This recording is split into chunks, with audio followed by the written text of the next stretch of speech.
My name is Galilee and I farm in Curtis, Washington. And my main crop is melons, but we also grow a lot of crops just for the family and for friends. I grew up farming in New Mexico. We use an irrigation system that some people might be familiar with, which is more a flood irrigation system or a ditch irrigation system. So when I moved to Washington, I was introduced to sprinkler irrigation, which I just didn't really like. It seemed very limiting and all the parts were very heavy, and it was exhausting, and I felt like I couldn't water in the middle of the day because all the water was evaporating. And so I slowly started incorporating drip irrigation into my farming operation. My farming operation is smaller now than it was when I was younger. I used to farm about 10 acres. Now I'm on about 2 acres. Well, we're on 30 acres. I farmed 2 acres. So anyways, I've gradually incorporated drip irrigation into my system, and I pretty much use drip irrigation for everything now. And in this climate, I recommend it for almost anybody. So this is some drip irrigation. It's on right now. These are cantaloupes, and this is okra over here. We're inside of a hoop house. This is heat-loving plants in the side of this hoop house. This drip irrigation is on. You can see it's dripping at a rate of about 1 to 3 drips per second is what you want. And it's on the right pressure, meaning I can squeeze it flat with quite a bit of force, like this, but I can get it flat. If you can get it flat really easy, like no force at all, it's not enough pressure inside. And if you have to squeeze with all your might and you still can't get it flat, then it's too much pressure and you need to back off the pressure. Okay, so over here we have the melons. They're very young yet, and they're in their hoop tunnels, and they're being irrigated right now. So we can walk over and see how that looks.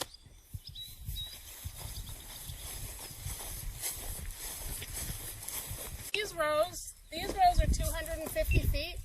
And it's nice for people to know that you can irrigate T-tape at rows up to 400 feet, as long as you have a slope of less than 12 degrees. And so depending on your pump system and your filtration system, which we'll go over later, but you can irrigate. There are farms that irrigate like 5 acres of strawberries all at once off one system, and then they'll irrigate another 5 acres the next day. So it is really adaptable to large farms. I think it's especially good for farms that are under 10 acres, which a lot of small farms actually are under 10 acres, and it's great in small gardens. I'm never going to weed any of that. And I'm only going to weed right along the line until the melons grow up and fill in, and then I'm never going to weed again. People think, how do you do this by yourself? Drip irrigation really helps. That no weeds are going to come up here, so I won't even have to weed this at all. A few weeds will come up right along here, and they're really easy to weed out. I know it's fun to go out in the evening after work and wand your garden, but it's inefficient and it's not good for the soil structure. So soil really doesn't like water falling on it hard, which a lot of times when people spray wand water, it falls hard and it damages soil structure, which makes for unhealthy plants. This is very gentle, the dripping, and it preserves soil texture.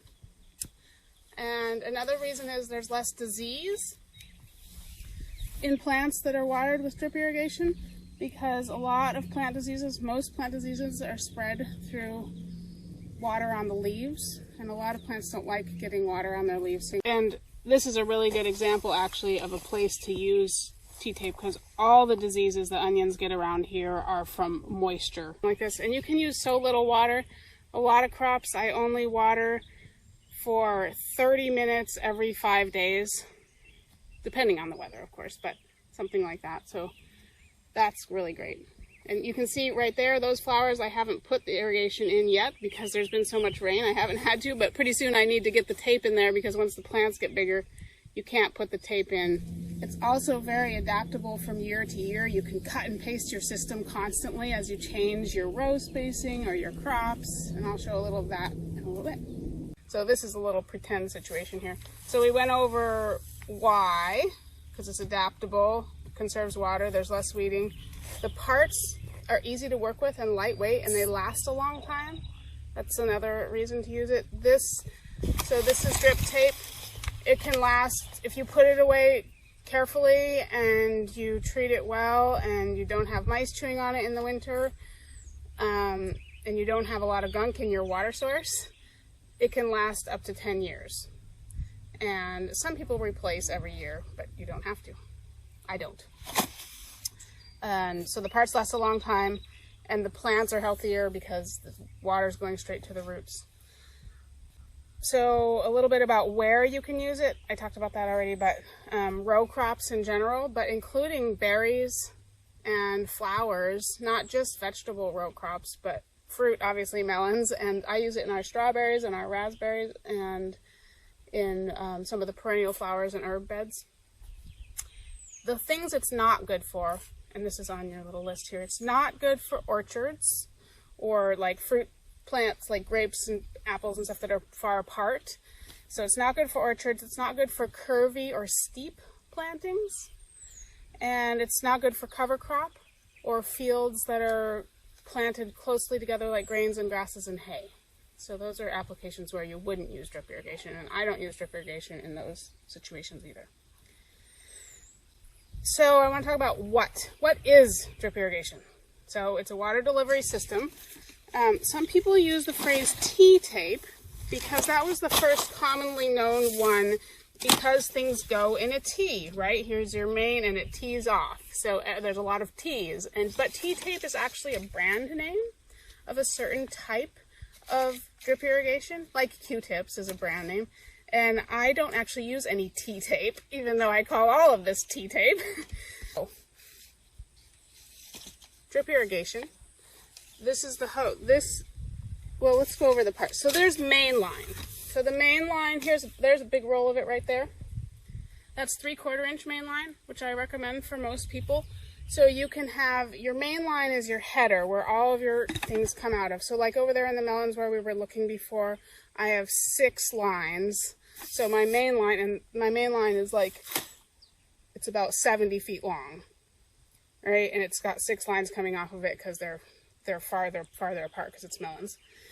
But you can have things close together like this. Was probably for carrots last year or something like that, or far apart like this if you've got crops that are further apart, and it's super adaptable. It has a beginning here. This is the beginning, and it goes with a regular garden hose, just like that. First you check and make sure you've got a good washer, and it goes with your any regular garden hose adaptable thing. So that's your main line. This is a short one. This would be like for a bed of beets and carrots, or something like that, because it's short, right? And your main line has a beginning like that, and it has a ending right here. These endings have a flush out cap, which I love. So if in the winter you get spiders or ants or whatever living in your main line, you can take this off, turn on your water.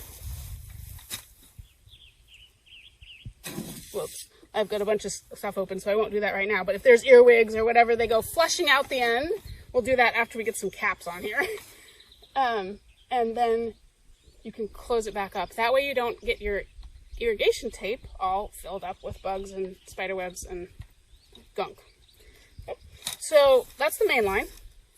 There are lots of mainline parts, like a mainline T and a mainline shutoff, and various different kinds of mainline ends, and caps for the beginning. So if you're mowing and you don't want to get mowings in there, you can put that on. So I think irrigation buckets are really important if you're going to do a T-tape system. I have a mainline bucket. This is my main irrigation bucket. Super important. Everybody I've taught, I've had them, I sometimes give them an irrigation bucket, because you can have all your tools you're going to need right in an irrigation bucket.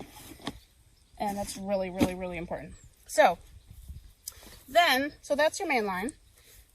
And then there's the T-tape itself, or the drip tape itself. And it does not actually have holes in it like people think. Oh, it just has holes in it and the water drips out the holes. It's actually, if you can get a close-up. So there is a multi-fold right here in the top. It's folded like a pastry, like a croissant, like all these layers with little tunnels for the water to go through, and it's a filtration system as well. And the water drips out it like has to travel through all these baffles. There are little slit marks on this rivulous tape. It's every 8 inches. And this is really thick tape, so it lasts for a long time. It's really great. Anyway, so this is 8-inch spacing. You can maybe see if you get it out in the sun, I don't know. And then on some kinds of tape, you can get it on 4-inch spacing like this. See, can you see there? This is 4-inch spacing. So if you were doing crops like if you have tape in your carrots, or what else is close, and beets, beans, it's nice to have 4-inch spacing, and then you water for a lot less time because you get so much water because it's 4-inch. But on something like corn or melons or pumpkins, 4-inch spacing is way too close together. It's just too much water. So I like the 8-inch spacing. And then there's all the tape hardware. So tape hardware, there are beginnings, which are these. So this is a tape beginning. And it's super adaptable. You make a hole. This is a punch. You need a punch. You punch a hole wherever your row is going to be. I know we're not really in the garden right now because it's too hot out there. So we're pretending. I'm not really going to irrigate this grass. So you punch a hole. I already have one there, but say the spacing was over here that I actually wanted my right here instead.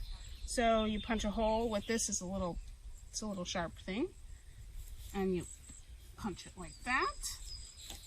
It's kind of hot right now, so there we go. And you put it back in your bucket, and then you put your beginning in the hole, just like I usually try and do my irrigation setup in the morning, because when the main line is cold, it works better. And if I have to do it in the heat of the day, I run a little cold water through it first. It firms it up and makes it a lot easier to work with. That's a really helpful tip. So anyway, so I just moved this from here to here, and now I have a hole. So you have things called goof plugs, and you want to have pliers in your irrigation bucket. These are goof plugs because some years your crops might be further apart than other years. You just put this in the hole. And then maybe next year you want to take it out and put it there. And maybe you don't want to take one out, and you put what I call a fake end. So I made this little ending, which is T-tape that's blocked off. And I put it on here. I like to get it wet, a little lubrication.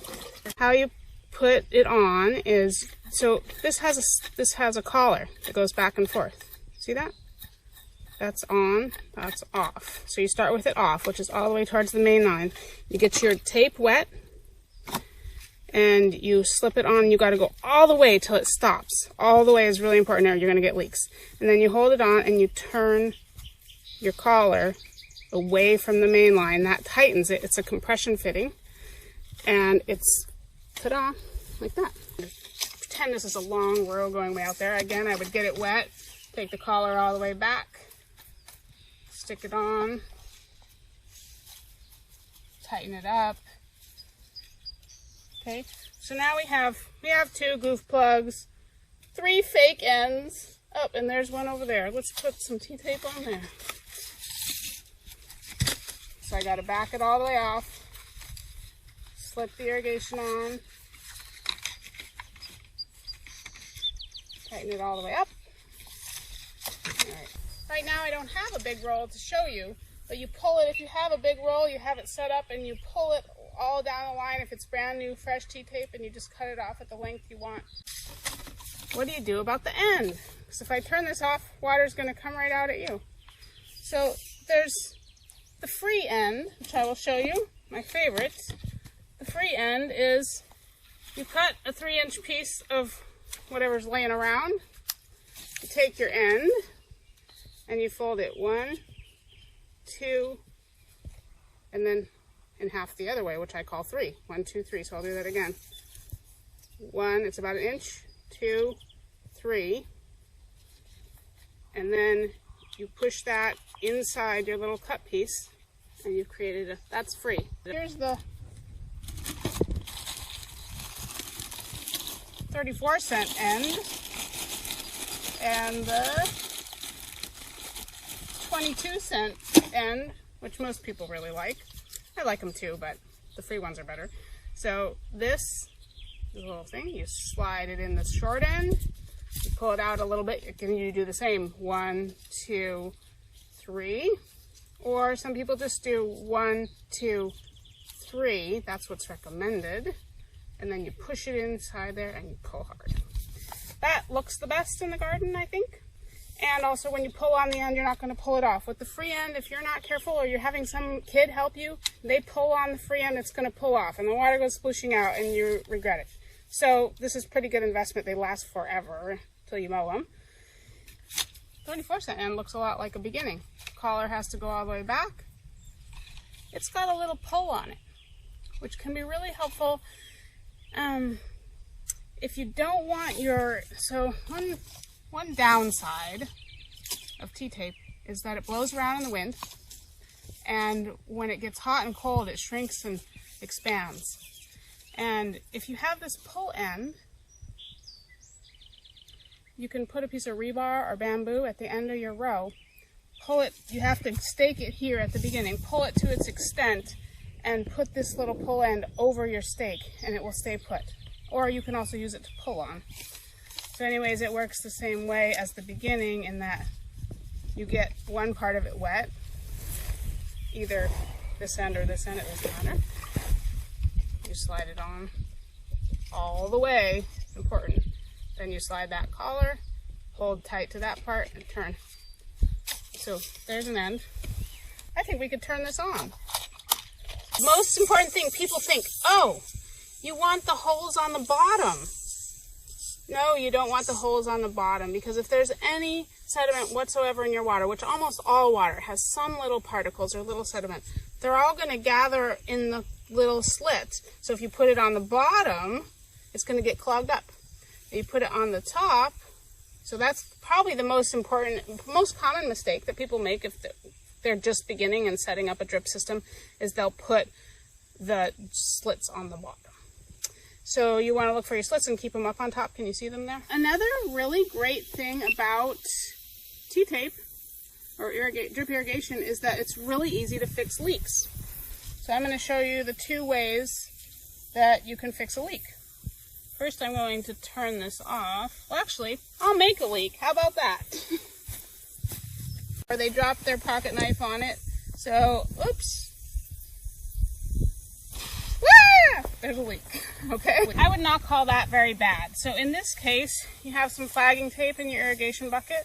This works so great. You cut off about 2 feet. You go around it. You can do it while it's on. You can do this while your irrigation is on, which is really nice. You just go around a bunch of times and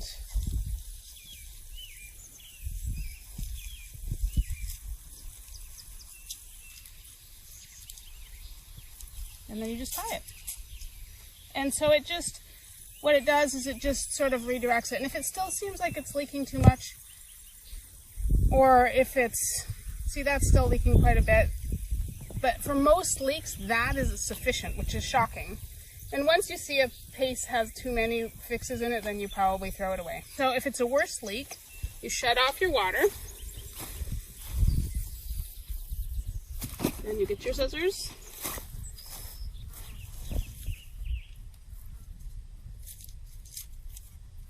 So this is if it was really bad, like if you mowed it or it got really badly cut, and this happens to me many times a year. So you just cut out, oh, and really important, so don't cut on a slant like that. Irrigation tape doesn't work if it's cut on a slant. It needs to be cut perpendicular to the sides. So you cut out the part with the hole, and you take these back to the, so this is on and this is off. So you take them both to the middle, you put them on. This is a inline drip irrigation splicer. Very, very useful. I keep a bucket full of them. Put it, again, jam it all the way on, turn it till it's tightened. The other side, it's already wet because it had water in it. Push out on all the way, easy, right? important. So you want to line up the tops, and they tighten in opposite directions, which is really great. Then you turn it back on. To have filtration in their water, there's lots of different water filters. There's all these different meshes of screens. This goes on, these go inside. This is an inline water filter, so it would go here at the beginning. It's got different meshes of screens. I don't use them anymore. I used them at the beginning. I thought I needed to, but I really realized if we're irrigating out of the well, it's super clean. Then there's staples, which you can use to hold down your T-tape if you need to, right? I don't use them very often because it's hard to find them when the crops grow up, and then you need to get them out and till them in and all that. And some people use pressure reducers. I don't use one because I don't need to, but there's pressure reducers that you can put on the beginning of the system to keep your system from blowing up. What's not to like about drip irrigation? It's not very pretty. It looks kind of ugly in the garden, but it makes your garden look pretty once everything grows up. And it blows around in the wind, like I said, and it moves around when it heats and cools. So those are the things not to like, I think. Another thing that's good about T-tape, another advantage of T-tape, is it can be buried in potatoes or in some berry patches. So you can bury it up to 4 inches, I think, but usually I bury it about 2 or 3 inches if I'm going to, like in my potatoes. That's the only place I bury it. And then actually they say that if you bury it, it lasts even longer. In the winter, you undo it. Ideally, you leave your beginnings in your main line so you don't make that hole bigger by taking it in and taking it out and putting it back in. Then you go to the end of your T-tape. And some people like to hang it along the fence for the winter. And I have done that, but then you have, in this climate it's really okay because we don't get a lot of sun in the winter. But I prefer, generally speaking, to roll them up, and you always want to do it from the end because you want to drain your water out. So, and I just do what I call footballs. So start really tidy. This is a short one, so it's not going to be a very good example. But just do about 14 inches and roll it like that. And if this was a bigger piece of tape, then about right here I would switch 90 degrees. That's where the football thing comes in. Otherwise you won't be able to get it all on there. And then when you get to about 4 feet, you backtrack across your thumb, make it go around a few times. That splice gets in the way, that's kind of funky. And then just stick it in there. Put them in a box, label them, lengths. You'll be less frustrated next spring if you label it.